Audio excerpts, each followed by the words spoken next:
I want to, and I know that you've done it hard. You had your great reunion yesterday, and you celebrated. And Craig McRae and Justin Leppich turned up there, which is just amazing. Well, geez, they were like got carried in. It was like Apollo Creed entering the ring, and Rocky won.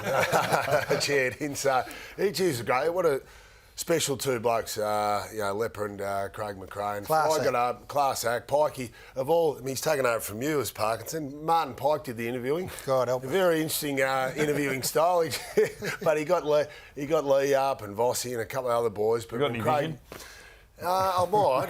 I've got to clarify. We don't cut through the dusty eyes, that's for sure. But he spoke beautifully, Craig, and he just said, "I'll never forget where I come from. This club shaped me, and the people in this room helped shape me." And obviously, he was referring to Lee Matthews and several of the experienced blokes. I love that, Brownie. I loved hearing that and seeing that. Yeah.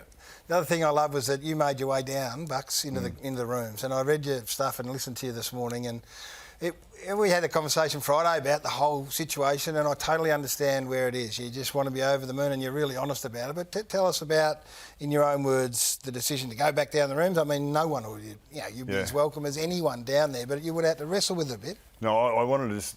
It was on a whim. Like I was heading to the lifts to head out to the September Club, and I saw the stairs and thought, let's see if I can get down here. I just want to see a few people, some of the staff and some of the players.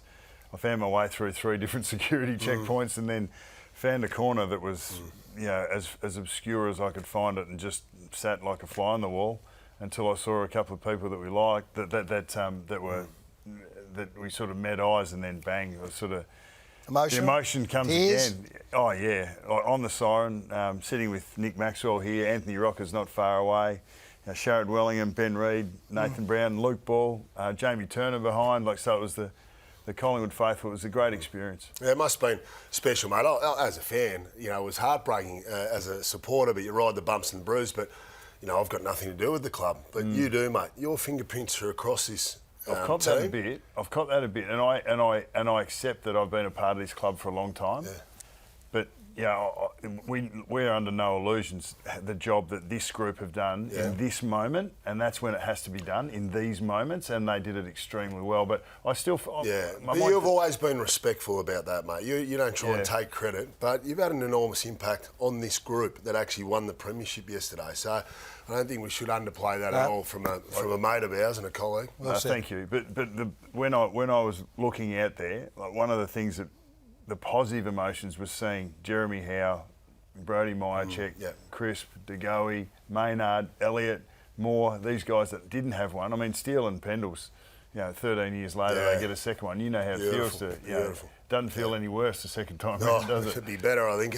They'd appreciate it a hell of a lot more, I reckon, as they're older. So that's great. I love that side of it, and your involvement and your disappointment. So let's get into the game, and we'll unpack it and work out where it ebbed and flowed. And there was a distinct change in style. Now, whether it was absolutely driven by the way Collingwood wanted to play, or it was the way circumstances evolved. So just from a pure style point of view, 80 stoppages. So they average about 65 during a game.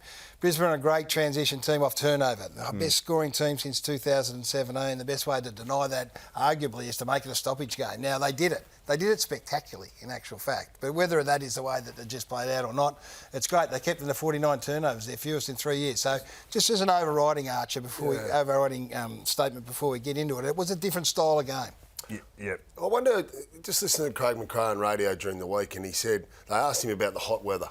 He said, look, we're going to we'll do some stuff strategy-wise. I wonder if that's what he meant.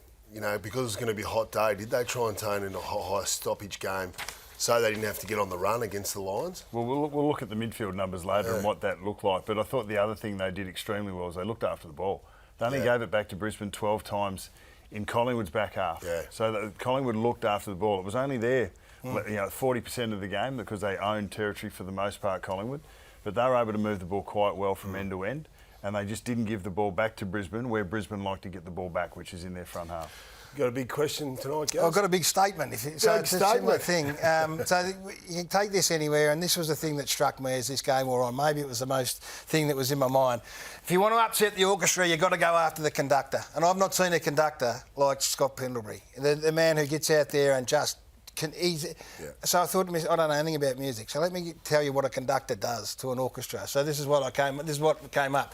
It's the responsibility to understand the music and convey it through gesture so transparently that the musicians in the orchestra understand it perfectly. And that is what he does. By gesture, he takes control. Let's have a look at some of the vision. When the game's on the line, when something needs to be done, you've got, of course, Craig McRae sitting there on the boundary. Yeah. But this is the most profound display of on-field leadership we've seen for a long time. There's been some greats at it over the journey, and they all need to be acknowledged. But this ends up setting up the Goey goal, which was absolutely critical. Now, we can attach any sort of words to what he said in there, but just as it comes back into the middle, and then you'll just see again, he gathers his group, walks back. I'm thinking, he ends up talking to Josh Dacos. He goes, no, but he's looking at the bench. Yep. So he's working out, what am I doing here? Am I going behind the footy? Where am I at? I think I should go behind the ball. Yep, I will. Yep. So centre bounce comes again. He goes behind the footy and just starts to dictate again. He is the conductor by gesture. Yep. Gesturing everywhere, and they understood it perfectly. And he's been doing this for a long time. I mean, I know intimately how crucial his role is and how great it is for a coach to have a player like this on there. Remember when there were questions about the type of leader he was, the type of captain he was? He's always been this type of guy, an instructional guy that then goes and gets the job done. So my criticism then is, my criticism then is you've got to go to him. You can't let him sit back here and do what he does and conduct. And so I'm thinking, Zorko, go to him and niggle him and stand on his feet and pinch him and pull his... whatever it is. So he can't just sit there and just point everyone where they need to go. I was worried about it as a Collingwood, as a Lions supporter. Look at this, Brownie. You can't have this. I was worried about this pre-game, Gaz, because how could you distract him? I asked Bucks a question in our pre-game. How does Brisbane go about distracting Scott Pendlebury, because he's the guy that just gets it done late in games? This is what happens when a Nick Dacos comes into your mix. I mean, Jordan McGoey's been a great finals player. Jack Crisp, great finals player. When a Nick Dacos comes into the mix, all of a sudden, you've got 2 or 3 other players you need to look after, and Pendlebury becomes nearly the 4th banana, so he can do what he does. It's just, this is his last quarter, so this is when he goes and takes over the game, and this is the criticism.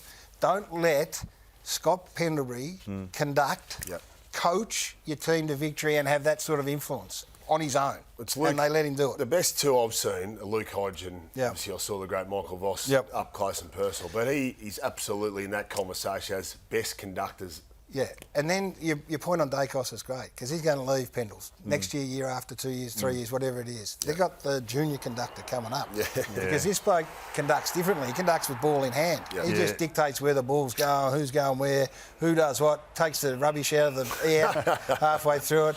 But just his ball use and he's smart. We've talked about it all year. Like this to me is... right at the end of the second quarter. Yeah, this is just gold in a grand final. Have a look at where that that ball ends up. I mean, I think your point's valid, and I think he has the ability to get to there, but there's a big gap between being one of the best players in the competition and then becoming a conductor. Yeah, well, he's second year in. Absolutely. Pendlebury's 38 years in. And so there's very few that get to the Pendlebury, Hodge, Voss class. And I'm going to throw Mitchell in. I know we're going to talk Tom Mitchell later, but Mitchell makes great decisions at the right time, Tom Mitchell, and he also was under pressure halfway through. So that was mine. What was yours?